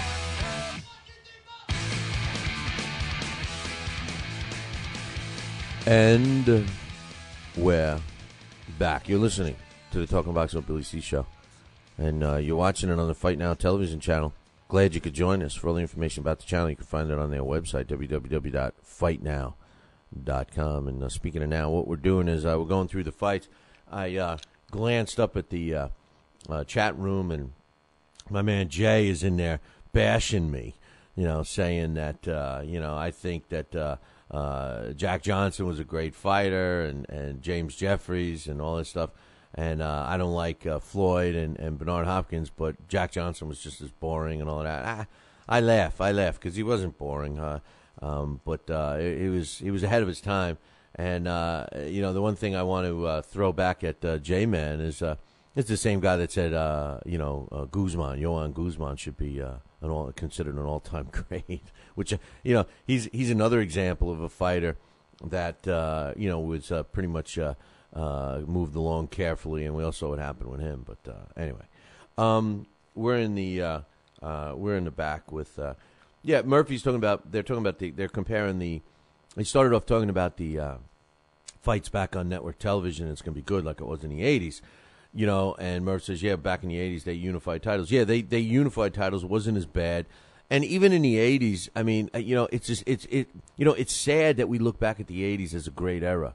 Not taking anything away from the 80s, but during that time, and Murphy's about the same age as me, and during that time, and I've said this millions of times, if you would have asked me, if you would have come up to me and asked me in 1983 or 1985 or after Hagler was robbed by Sugar Ray Leonard, if you would have come up to me and asked me, or after the Hagler-Hearns fight, if you would have asked me, hey, do you think that we're in the middle of the last great era? Do you think that you're witnessing the last great era of boxing, that, for the next 25 years, boxing is going to be, like, boring and all? I would have laughed at them. I would have said, last great era? This is the norm.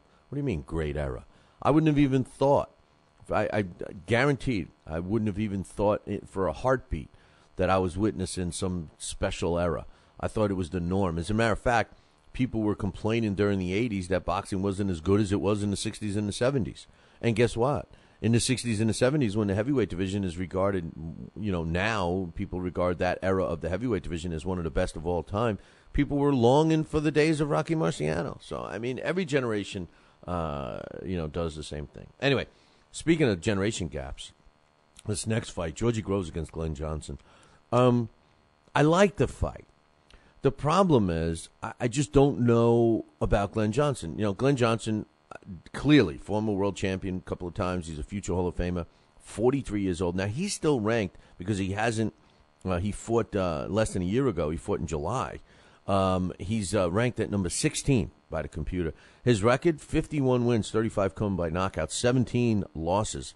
He's only been stopped one time. That was early in his career against Biop. He's got a couple of draws, 5'9", 75-inch reach. 486 rounds as a pro with a 50% knockout ratio. I was just referring to Murphy in the chat room, but yesterday he made a comment about Glenn Johnson. I'm pretty sure it was Murph. In his last fight he fought Andres Fonfara in Chicago. Yes, it was in Fonfara's hometown and everything else. But Glenn Johnson retired after the fight because he said, if I can't beat a guy like Fonfara, my career is over.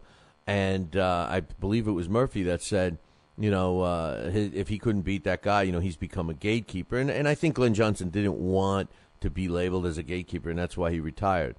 But no, wait, there's more, because they must have offered him a boatload of coin to unretire and fight Georgie Groves. He's got 486 rounds as a pro with a 50% knockout ratio, Glenn Johnson. He had been training for a long time with Orlandier Cuellar. And that particular fight, that particular trainer is not training him for this fight. He's fought everybody. I don't even want to go down the line. Most recently, he was involved and competitive in the super middleweight tournament. The realistic part of Glenn Johnson is his last 5 fights.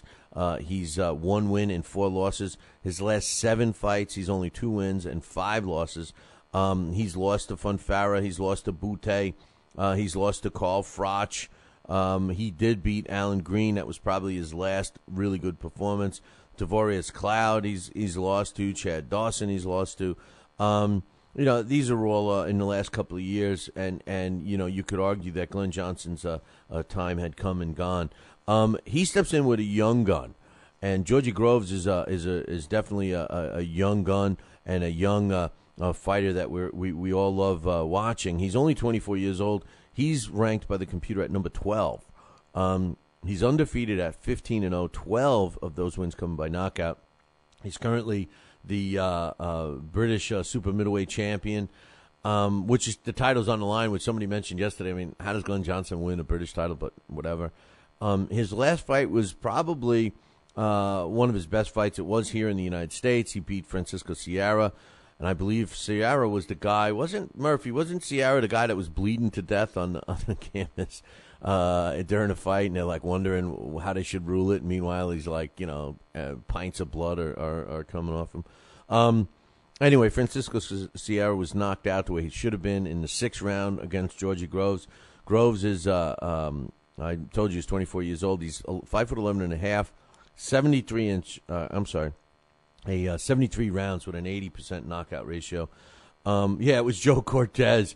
It was of course it was Joe Cortez trying to who put him in the Hall of Fame? These same guys that are arguing with me, or not even with me. I just made one statement. It wasn't even. I just couldn't. I don't know why I'm getting all these emails, but these are the same guys that voted that didn't want to see Arturo Gatti, but yet they vote a piece of garbage like Joe Cortez in the Hall of Fame. Come on, man.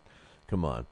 Let me get back to what I was doing. Georgie Groves, he beat Paul Smith, too. Not a bad fighter, 32-2. He also beat James DeGalley in a very controversial fight. A lot of people think DeGalley won that fight. He's progressively stepped up his level of opposition, which I like. I like Georgie Groves. I was really torn on this fight because I think that if Glenn Johnson hadn't retired, I think if Glenn Johnson was still active, I would have picked Glenn Johnson in this fight, because I think his experience, his ring savvy, his tricks, the veteran moves. I just think his knowledge is too much for a young Georgie Groves. However, I believe that he's mentally shut off his career. He's retired. When you retire and come back, you're coming back for one reason. Well, actually, 2. 1 is for the money. 2 is if some way, shape, or form you feel like you've healed, you're back, you got one more fight left in you. He didn't have enough time to go through that. July was when he retired. So I think he's accepted the gatekeeper role. I think that he knows that it's not going to matter whether he loses this fight or even another fight. He's still going to get in the Hall of Fame. And I think that the poor guy had never really made a ton of money throughout his career, and he's trying to beef up his future a little bit. I certainly would if I had the chance. I mean, I doubt my future is going to be anything special since I don't have a penny. So I respect Glenn Johnson. I think he's going to try hard, but I think he's going to come up short. I'm picking Georgie Groves in this one. The next fight, Arthur Abraham is, going through the motions. I mean, come on, man. He's going through the motions against Midai Boudla.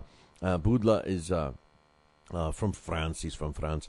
He's got a record of 26 wins, 11 coming by knockout. He does have 4 losses, only stopped once in those 4 times, and that was against Miguel Kessler last year in June. He's 30 years old. He's ranked number 41 by the computer ranking system. He's got 170 rounds as a pro with a 37% knockout ratio. His 4 losses are against all decent opponents like Miguel Kessler, and Triple G beat him when he was only 8-0, and he's also got losses against a couple of unknown guys as well.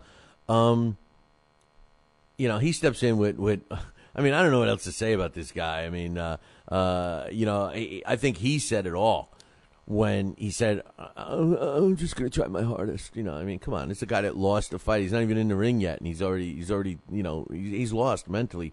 He steps in with the current super middleweight champ for the WBO, Arthur Abraham. I loved Arthur Abraham as a middleweight, not so much as a super middleweight. I don't know why he keeps complaining that he can't make weight. It looks like he can to me, and he seems to have lost his pop as a super middleweight. His last knockout was in the super middleweight division, but it was against an obscure guy in Pablo Oscar Natilio Ferrara.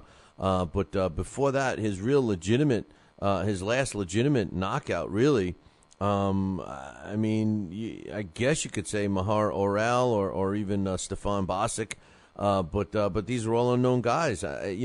He seems to have lost his power. He does a terrible thing with just giving up those 4 rounds with his turtle shell defense. I can't stand it.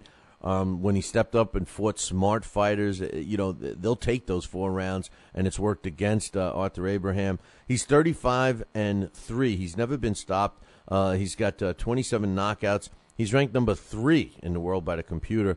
Not sure how that is. He's 32 years old, 5'9", 72-inch reach, 267 rounds as a pro with a 71% knockout ratio. I don't think this is going to be a competitive fight. I think Arthur Abraham will get a knockout at super middleweight division against this guy. Let's see who he fights next. I will give him credit for his win over Stiglitz. Stiglitz was a legit super middleweight, a guy that's underrated. So let's see what his performance is. I'm picking Arthur Abraham in this one. The next fight I'm doing is Jean Pascal against Oleksiy Kumanowski. Kumanowski is a former world title challenger. He's 35 years old. It's an important thing. He's ranked number 56 by the computer. He's 5'11", 183 rounds a pro with a 26% knockout ratio. He's got a record of 23 wins, 7 coming by knockout, and 4 losses. And guess what? He was stopped 3 of those 4 times. He tries. Let's give him that, okay? He tries. He's fought Nathan Cleverly, lost.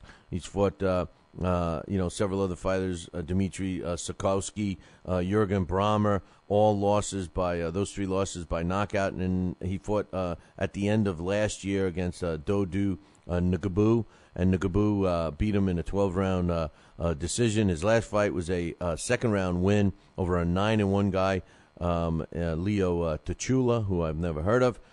He steps in with Jean Pascal.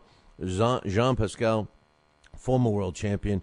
He's also already scheduled to fight Chad Dawson in March. It's a tune-up fight, of course. He's 30 years old, which, did the years catch up to him pretty quick.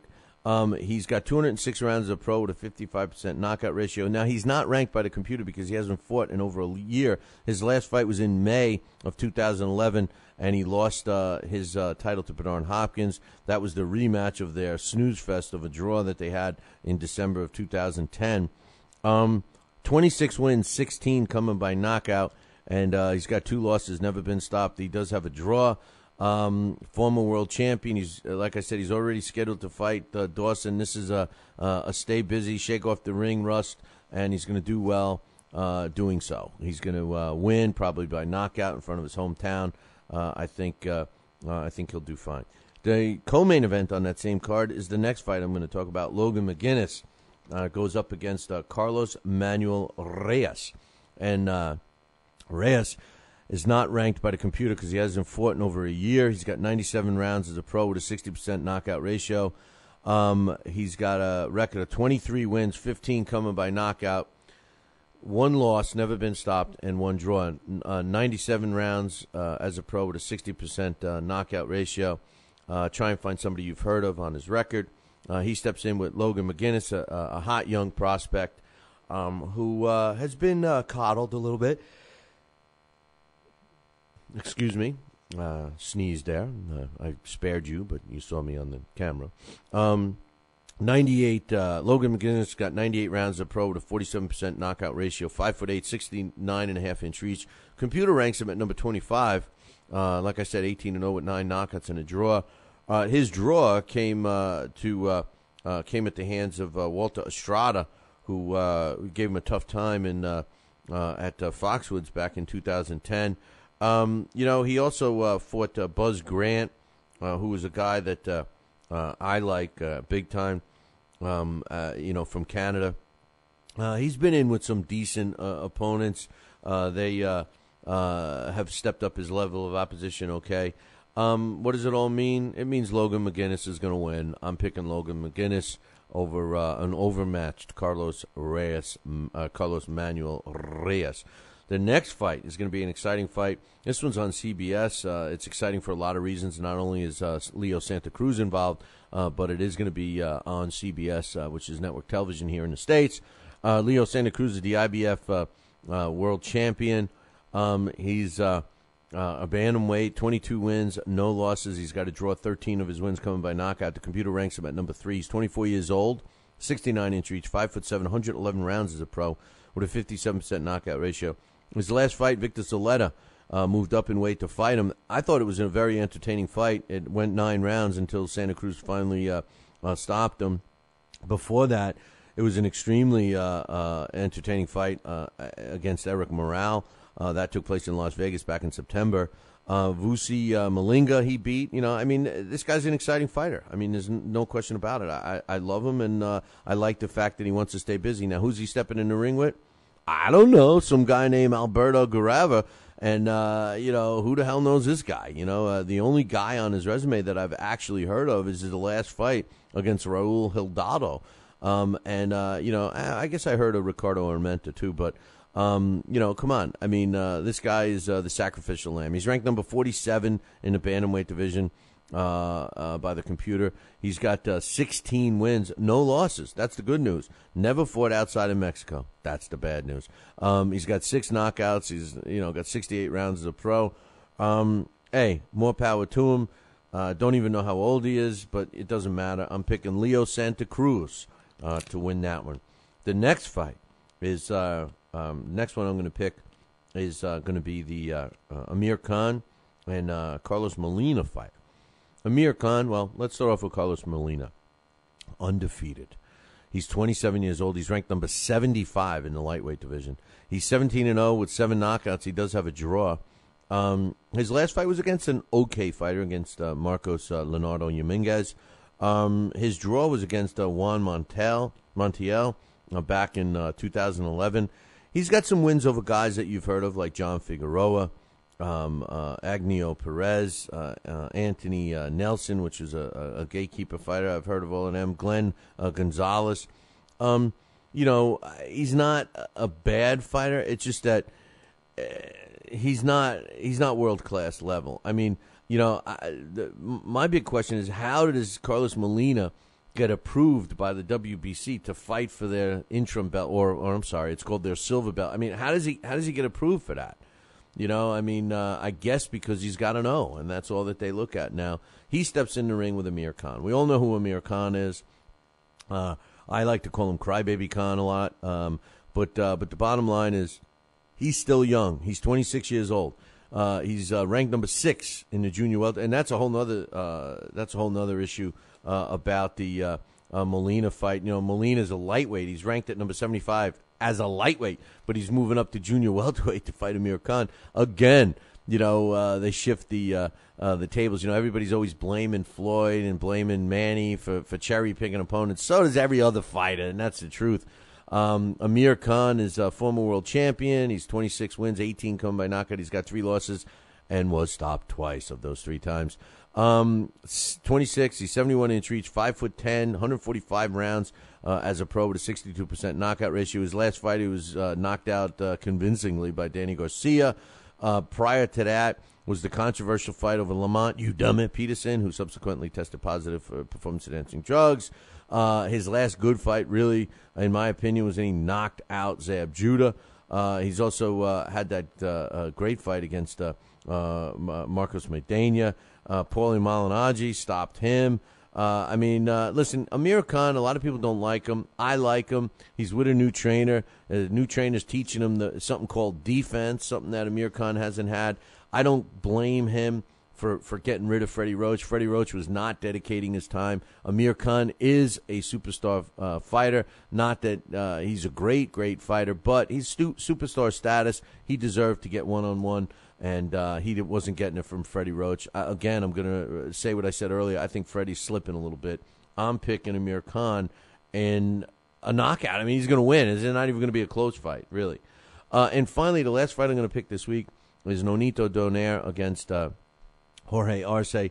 Nonito Donaire, he's currently the world super bantamweight champion. He's a former bantamweight let me do it the other way. He's a former flyweight, super flyweight, and bantamweight champion. He's currently the super bantamweight.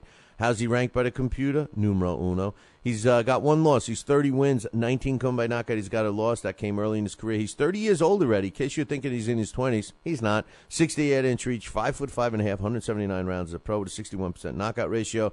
His last fight was a pretty good performance once they started fighting. My knock on Nonito Donaire, he's also got some impressive wins over a lot of good fighters. Wilfredo Vasquez, Jeffrey Matherbula, the Fernando Montiel knockout was a thing of beauty. But when you look at his last fight, at the beginning, and then, of course, the fight that's publicized against a much smaller guy, Omar Navarez, the weakness that Nonito Donaire has is that if you don't come right at him, he waits. He's a counterpuncher. He utilizes his speed and everything else, and that's what makes him good. My knock on him is he's not versatile. He doesn't change his game plan. He doesn't shift into another gear. He doesn't alter anything. You got to fight. You got to come to him so he beats the hell out of you. And if not, then it's a boring fight. So hopefully we're going to see that a little different. However, Jorge Arce, his opponent, he does come right at you. There's no question about that. Jorge Arce is an in-your-face fighter. He likes to overwhelm you. He, too, was a former world flyweight, super flyweight, and bantamweight and super bantamweight champion. His record, 61 wins, 46 coming by knockout. He's got 6 losses, 3 by stoppage, a couple of draws.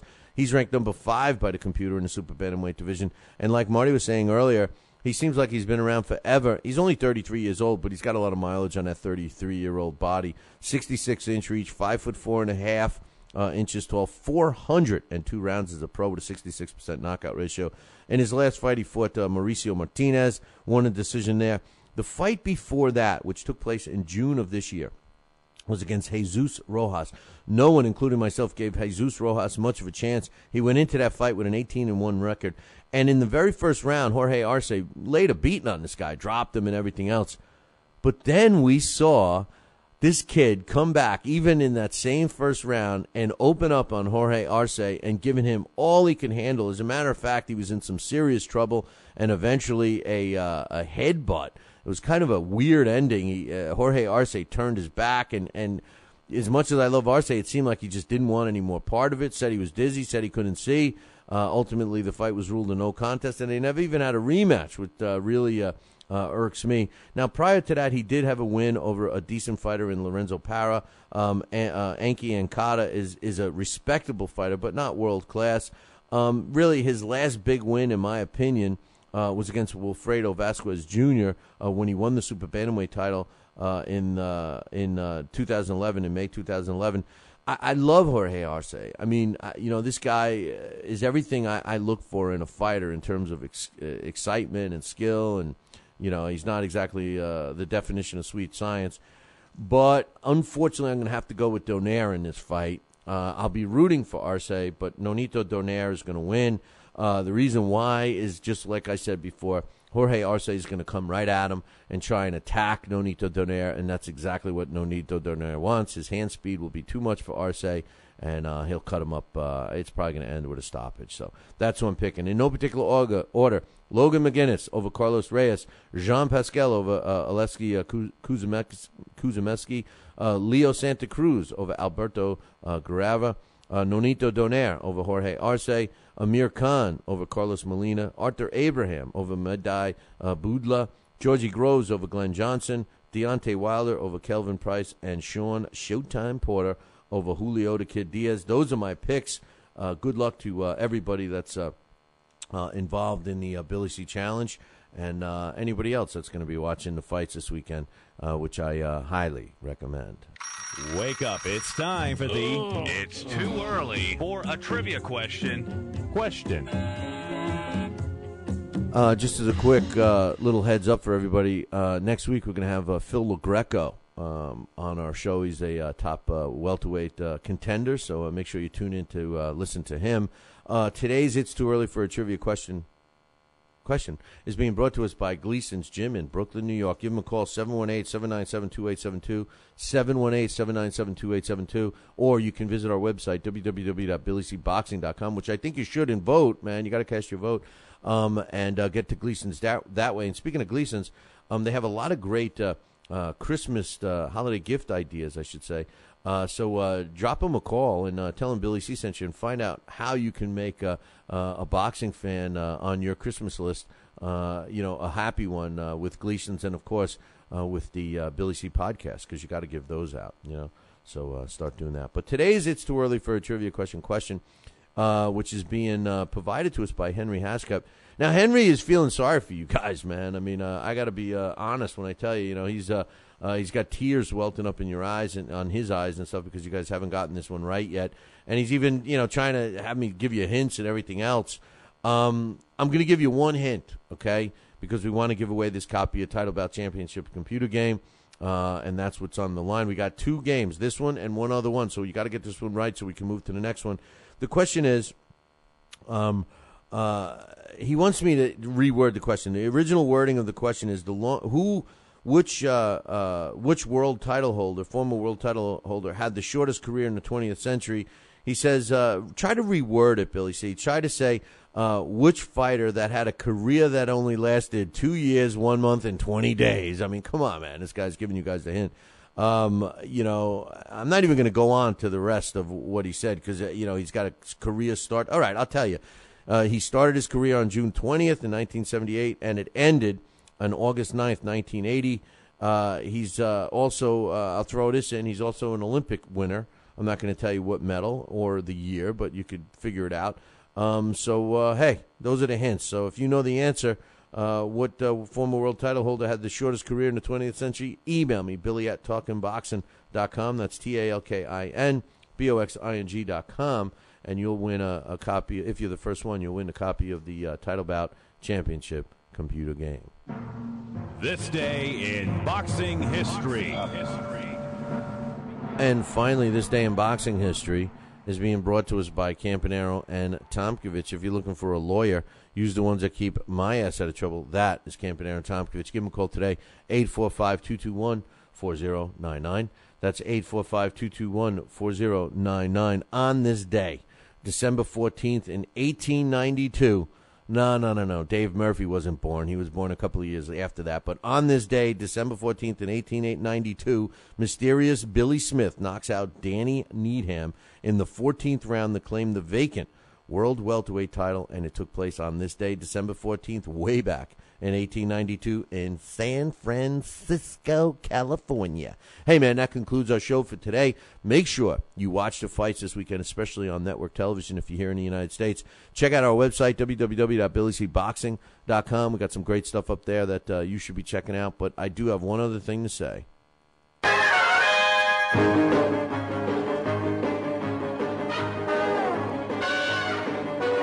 Make sure you tune in Monday morning. Same bad time, same bad channel. There's only one channel. It's called the Fight Now channel. Call your local television provider and tell them you want the Fight Now channel added to your sports channel lineup. It's that simple. Pick up the phone and call. For all the information about the channel, you can find it on the website, www.fightnow.com. See you all Monday, man. Ciao, baby.